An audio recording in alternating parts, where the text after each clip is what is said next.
여러분 반갑습니다. 정문성 목사입니다.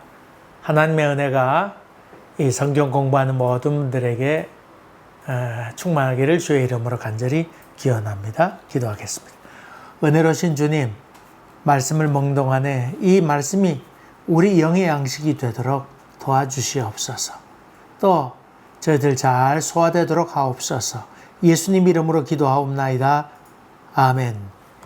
오늘 여러분과 같이 나눌 하나님의 말씀은 창세기 47장 27절부터 31절까지 제가 봉독하겠습니다. 이스라엘 족속이 애굽 고센 땅에 거주하며 거기서 생업을 얻어 생육하고 번성하였더라. 야곱이 애굽 땅에 17년을 거주하였으니 그의 나이가 147세라. 이스라엘이 죽을 날이 가까우매 그의 아들 요셉을 불러 그에게 이르되 이제 내가 네게 은혜를 입었거든 청하노니 네 손을 내 허벅지 아래에 놓고 인애와 성실함으로 내게 행하여 애굽에 나를 장사하지 아니하도록 하라. 내가 조상들과 함께 눕거든 너는 나를 애굽에서 메어다가 조상의 묘지에 장사하라. 요셉이 이르되 내가 아버지의 말씀대로 행하리이다. 야곱이 또 이르되 내게 맹세하라 하며 그가 맹세하니 이스라엘이 침상머리에서 하나님께 경배하니라. 아멘. 아멘.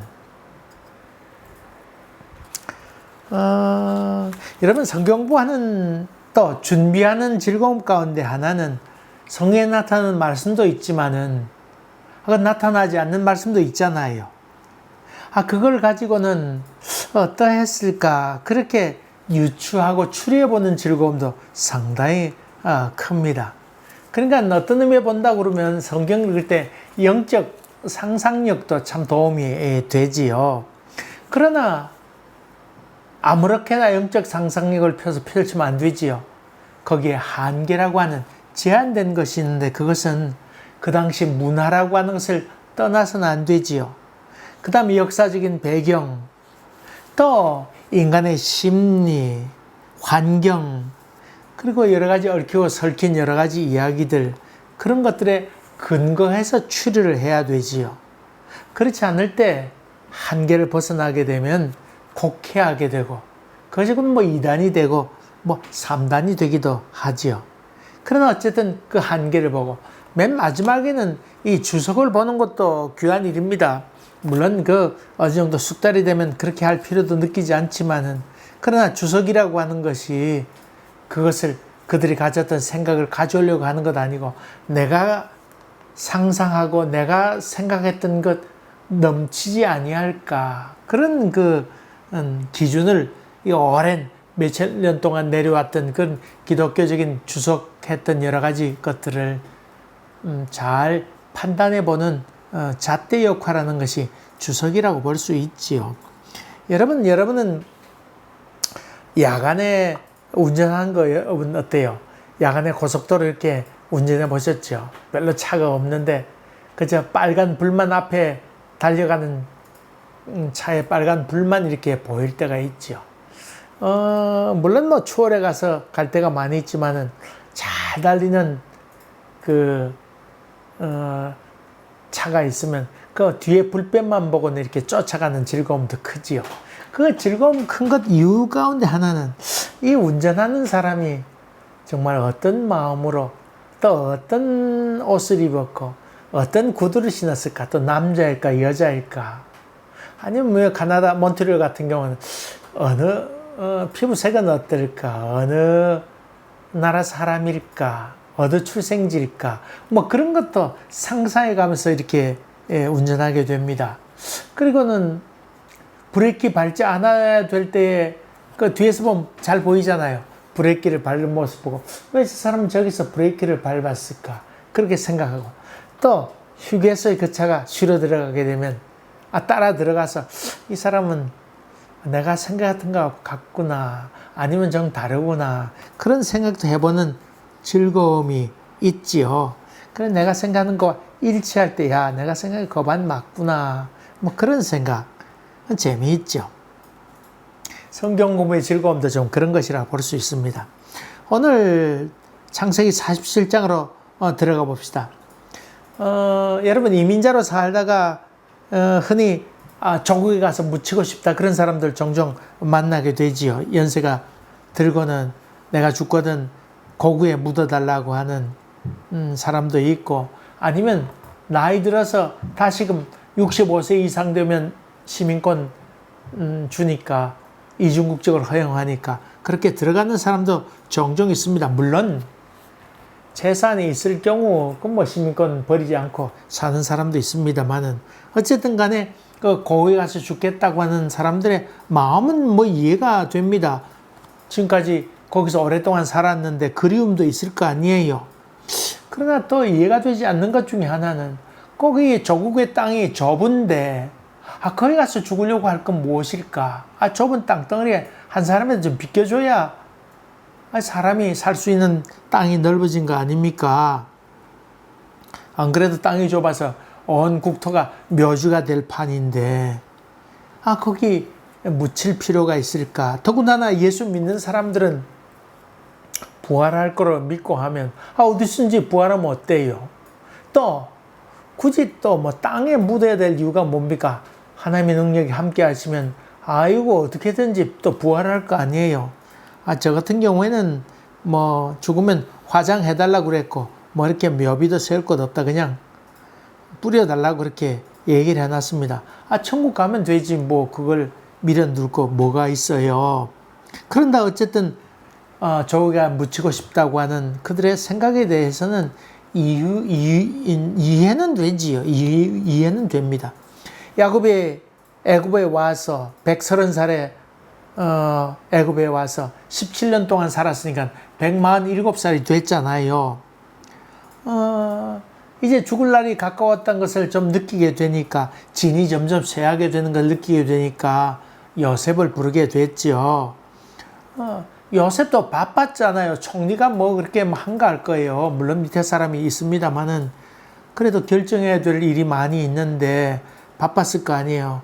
근데 어쨌든 요셉을 불러드리게 됩니다. 근데 오늘 봉독한 말씀 27절에 보면 이 이스라엘 사람들이 거기 와서 그 이스라엘 족속이 고센 땅에 거하면서 생육하고 번성하였더라. 또 거기서 생업을 얻었더라. 그런 얘기를 하고 있습니다.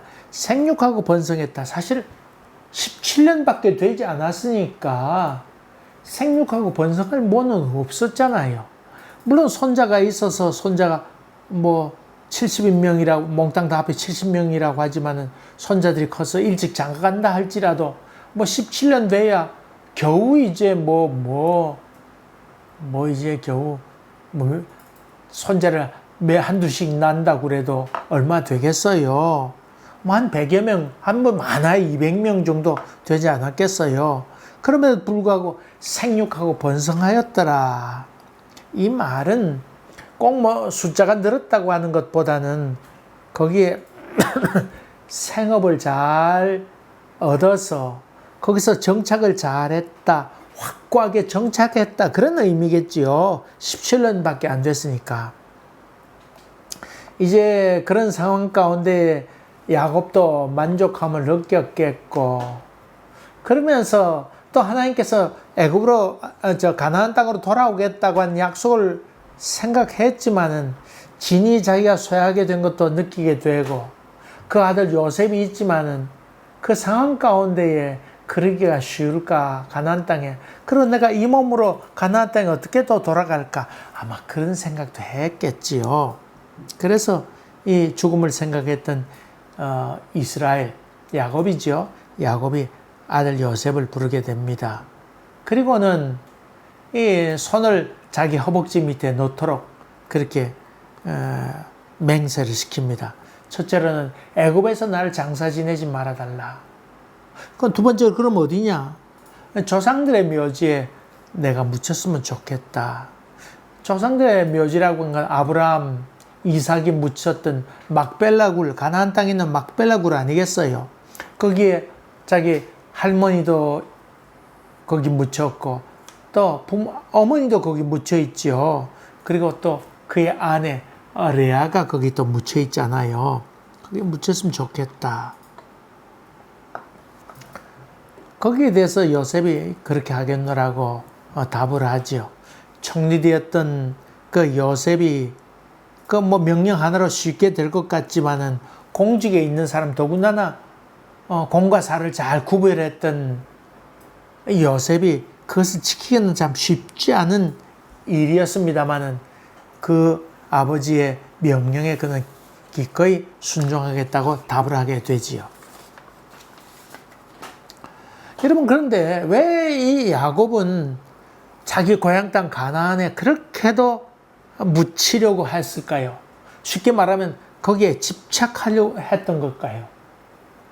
여러분, 지난번에 그 아브라함 얘기할 때 아브라함이 막벨라 굴, 자기 아내가 죽었을 때 막벨라 굴을 구하잖아요. 막벨라 굴. 근데 그때 시세로 봐서는 상당히 비싼 값이었고, 또 그 사람들, 아이고, 당신이 여기서 같이 사는지 오래되는데 그냥 거기다가 묘지를 만들라고 그런 얘기 하지만은 아브라함이 아니라고, 내가 값을 치르겠다고 해서 비싼 값을 치르고 그 묘지를 구입하잖아요. 그리고 마침내 자기도 거기에 묻히게 되잖아요. 왜 야곱은 이 가나안 땅에 대해서 그렇게 집착하는 것일까요? 얼마 전에 한국의 어떤 그 전원책이라고 하는 비평가라 해야 됩니까? 뭐 그 비평가가 있는데 그 글 가운데 그 제목에 그랬습니다. 왜 문재인 대통령은, 그 문재인은 왜 그토록 북한에 집착하는가? 그런, 이렇게 해놨습니다. 그 집착이란 표현이 과연 옳은 말일까? 뭐 그런 생각하면서 제목만 봤으면 내용은 뭐 볼 것도 없죠, 뭐. 그래, 저는 거기에 답글은 하나 써놓았습니다. 그럼 뭐라고 썼냐면, 그래서 그는 대통령이 되고, 그래서 당신은 비평가가 되어 있다. 그렇게 썼습니다. 한 사람은 민족의 미래를 내다볼 수 있는 사람이었고, 또 한 사람은 그저 얘기해도 깨닫지 못하는 뭐 정권 획득하는 것, 쟁취하는 것, 그것이 목적인 사람하고 다른 것이다. 민족의 미래를 볼 수 있어야 된다. 그런 의미로 제가 썼습니다. 여러분, 그 남한이 이렇게 있습니다만은 남북이 갈려 있어서 지금 남한 한쪽만 본다고 하면 북쪽으로 갈 수도 없잖아요. 그러니까 어떤 의미에서 일본이 섬나라인데 일본이나 우리나 똑같이 지금 막혀 있는 섬나라라고 볼 수 있지요. 다시 말하면 그 대륙으로 갈 수 있음에도 불구하고 가지 못하는 그런 그 지리적으로 막혀 있는 곳이라 그렇게 볼 수 있죠. 또 경제적으로 또 지리적으로 지질적으로 봐서 북한에는 여러 지하 자원이 어마어마하게 많이 있잖아요. 많이 있습니다. 실제로 많이 있어서 그 노래에도 나오잖아요. 자원이 풍부하다. 광산도 많이 있잖아요. 많이 있었습니다. 그리고 또 더 북쪽으로 가면 중국 땅이 연결되고, 더 북쪽으로 가면 러시아가 있는데 러시아의 자원이 얼마나 많아요. 가스도 많이 나오고. 아이고, 그 자원이 그 동토의 땅이라고 하지만 많이 있습니다. 많이 있습니다. 그 무궁한 자원이 많이 있는데 그것을 철로를 연결해서 운반한다고 그러면 아마 시간도 단축되고 물류 비용도 적게 들잖아요. 여러분, 물건 이렇게 보면 물건의 값의 많은 퍼센테이지가 사실은 원가는 얼마 들지 않은데 운반 비용이 참 많이 듭니다. 많이 듭니다. 그래서 물류 비용을 적게 하는 것이 국가 경쟁력을 높이는 데 큰 도움이 되지요. 철로를 놓게 되면 북한을 통해서 철로를 놓게 되고 러시아나 중국을 통해서 마구 들어가게 되면 값이 얼마나 싸집니까? 또 2, 3일 만에 대륙을 통과해서 유럽에까지 도착할 수 있으니까 얼마나 좋습니까? 또 러시아는 뚜렷한 그 항구가 없잖아요. 블라디보스톡 있지만은 얼마 그것밖에 겨우 붙어 있는 상황인데 러시아에서도 우리 남한과의 교류를 해서 물류를 마음대로 아시아로 넘어가고 싶지만은 그러지 못한 상황 가운데 있는데 이 얼마나 통일되면 이 대한민국이 숨이 터지게 돼서 피가 통하게 돼서 아마 세계적으로 더 강대한 나라가 될 건데, 그래서 우리가 죽고 살기로 통일도 얘기하고, 물론 민족적으로 동질성이 있는 언어도 똑같고, 그 북한의 그 노동력 이런 걸 이용하면 얼마나 도움이 돼요. 경제적으로 한국이 크게 삽니다. 크게 삽니다. 통일 비용 들고도 뽑고도 남을 정도로 대단하게 되잖아요. 한국에는 그 톱밥으로 찍어 만든 땔감이 있습니다. 현재는 베트남하고 교류하기 위해서 베트남에서 거기서 찍은 나무를 수입해다 씁니다만, 거기서 수입하니까 이놈들이 갑질을 하면서 가격을 자꾸 올립니다. 여러분, 그것을 이번에 얼마 전에 러시아에서, 러시아는 나무가 얼마나 많아요. 거기서 싼 값으로 찍은 나무를, 땔감을 수입하니까, 월남도, 베트남에서도 어쩔 줄 몰라 하고, 그래서 가격이 떨어졌다 하는 얘기를 들었습니다. 러시아에서 싼 값으로 들어간 것도 얼마나 많이 있습니까? 요즘 미국에서도 그 쿠릴 열도에 투자를 하라고, 러시아에서 미국에 투자하라고 그렇게 얘기해서, 이제는 그 이념이나 이런 것을 또 뛰어넘는 그런 일이 많이 있죠. 또 요즘 미국에서는 새로운 이론을 많이 내서 얘기합니다. 다시 말하면 중국의 동북 공정으로 말미암아 만약에 북한이 중국으로 완전히 넘어가게 된다고 하면 큰일이다. 그렇지 않냐고, 오히려 미국에서 북한에 투자를 많이 하게 되면, 미국하고 더욱더 가까워지게 되면 만약 사태에 대해서도 넉넉히 우리가 잘 될 수 있다. 그래서 캐톨릭에서는 이미 바이든이 캐톨릭 신자잖아요. 교황에게 이렇게 얘기를 해서 바이든이 북한하고 좋은 관계, 문을 잘 열고 서로 돕는 관계를 이어가겠다는 그런 흐름이 지금 많이 있습니다. 그리고 또 교황이 북한에 방문하겠다고 하는, 중재 역할을 하겠다고 하는 얘기를 지난번 했기 때문에 문재인 대통령도 아마 10월 달인가 이렇게 만나면서 그런 얘기를 하려고 하는 것 같습니다. 어쨌든 간에 이런 관계를 통해서 그런 문을 열려고 하는 것이지요. 근데 사실 야곱이 가나안 땅에 집착하고 있는 이유 가운데 조금 이따 또 말씀드리겠습니다. 그렇게 집착한다고 볼 수도 있지요. 어쨌든 야곱이 왔을 때 허벅지 아래 손을 넣으라고 그러고는 그렇게 약속을 시킵니다. 아브라함이 며느리를 데리러 갈 때에 종을 보내잖아요. 그리고 자기 허벅지 밑에 손을 놓고는 맹세를 시키잖아요. 다시 말하면 허벅지 밑에라고 하는 것은 생식기가 있잖아요. 다시 말하면 후손을 얘기하죠. 미래를 얘기하고 있는데, 미래의 약속, 중요한 약속이 있는데 그 약속이 매우 중요하다. 그럴 때 미래에 대한 약속하게 될 때에 그 허벅지 밑에 손을 놓고는 약속하게 되죠. 탈무드에 보면 하나님께서 십계명을 줄 때에 그렇게 묻습니다. 모세에게 묻습니다. 내가 내게 십계명을 줄 터인데 내가 뭘 담보물로 내겠느냐 그랬더니, 우리 조상을 담보물로 낼 것입니다. 그랬더니 그거는 부족하다.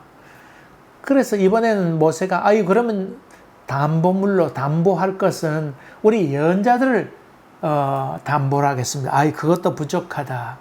모세가 얘기합니다. 그러면 우리 후손을 두고 맹세할 것입니다. 그랬더니 하나님께서 그거 좋다. 후손은 미래이고 우리의 너희의 희망이지 않느냐. 그것으로 맹세하라. 그래서 맹세를 시켰다고 하는 것입니다. 허벅지 밑에 손을 넣었다고 하는 것도 바로 그런 의미지요. 깨끗하고 희망적이고 미래적이다, 그런 말이지요. 그리고는 이 야곱이 인애와 성실로 약속하라고 얘기하게 될 때 야곱은 그 유언을 그대로 받아들이게 됩니다. 여러분, 그냥 사실은 그 고향에 묻고 싶어 하는 것 그대로는 뭐 이해는 됩니다.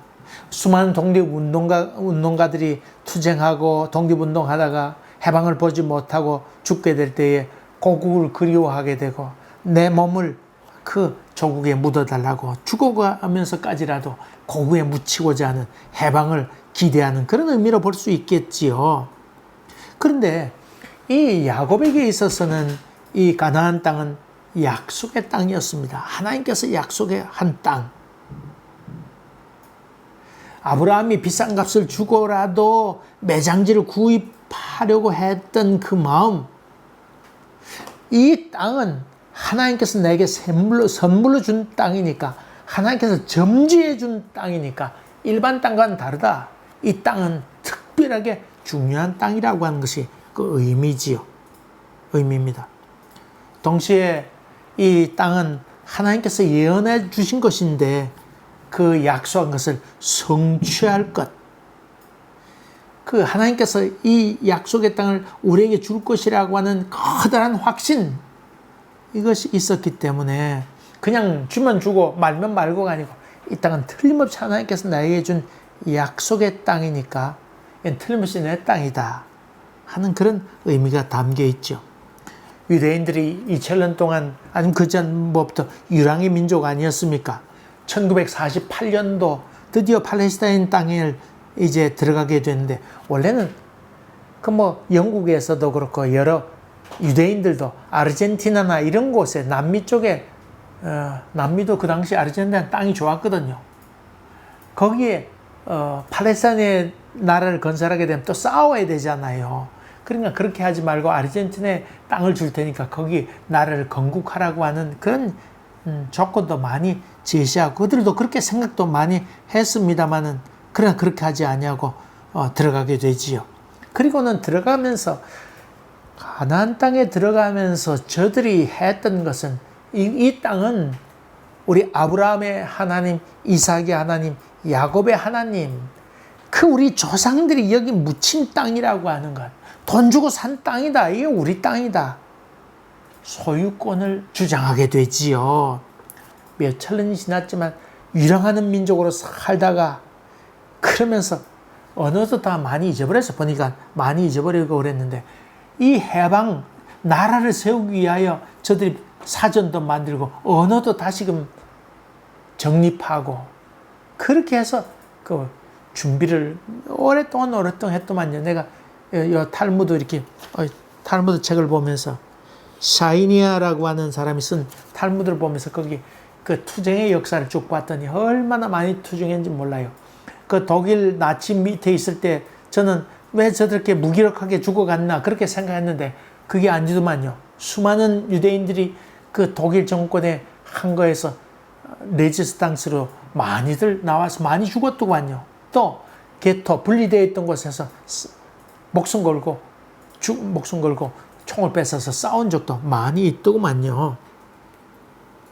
어쨌든 간에 이 소유권을 세월이 지나서 주장하기까지 후손들이 훗날에 이 땅의 소유권을 주장할 날이 있을 것이다. 왜냐하면 하나님께서 나에게 준 땅이기 때문에 이 땅을 언젠간 소유할 날이 있을 것이다. 여기에 대한 커다란 확신을 갖고 있었습니다. 그 약속은 몇천 년 다음에 그대로 또 성취되게 되지요. 여러분, 이 말씀을 보면서 하나님께서 우리에게 주신 복을 손에 쥐어 주어도 못 갖는 사람도 있는데, 하나님께서 주어진 복을 놓치지 않으려고 하는 간절함, 이런 것도 얼마나 귀한 생각입니까? 여러분, 하나님께서 내게 주신 복이 있는데 이것을 놓치지 않겠다고 하는 간절한 마음, 이것도 귀한 생각 아니겠어요? 또 있습니다. 우리에겐 돌아갈 나라가 있다고 하는 것, 영원한 세계가 있다고 하는 게 얼마나 우리에게 위안과 소망이 됩니까? 여러분, 이런 돌아갈 나라가 있다고 하는 것이 우리에게 소망이 되고 큰 위로가 됩니다. 그 약속이 내 때에도 이루어질 때도 있지만은 그렇지 아니하고 내 후대에 가서 아니면 몇 대에 가서 이루어질 수도 있다고 하는 것을 여러분이 믿음의 눈으로 바라보면서 아이고 내 다음에 어떻게 할까 그것만 생각하지 마시고 훗날 미래를 내다볼 수 있는 영안이 활짝 열려서 아이고 우리 몇 대 후대에는 이들이 이렇게 될 것이라고 하는 하나님의 약속에 대한 신실한 믿음으로 응답해 갈 수 있는 여러분 되시기를 주의 이름으로 간절히 기원합니다. 기도하겠습니다. 은혜로우신 아버지 하나님, 우리에게 주신 복이 많이인데 무엇보다도 천국이 우리에게 주어졌음을 저희들이 믿습니다. 우리 천국에 대한 소망을 분명히 하면서 확신 가운데 거하고 소망 가운데 살아가는 저희들 되도록 인도하여 주시옵소서. 예수님 이름으로 기도하옵나이다. 아멘. 아멘. 여러분 감사합니다. 또 뵙겠습니다.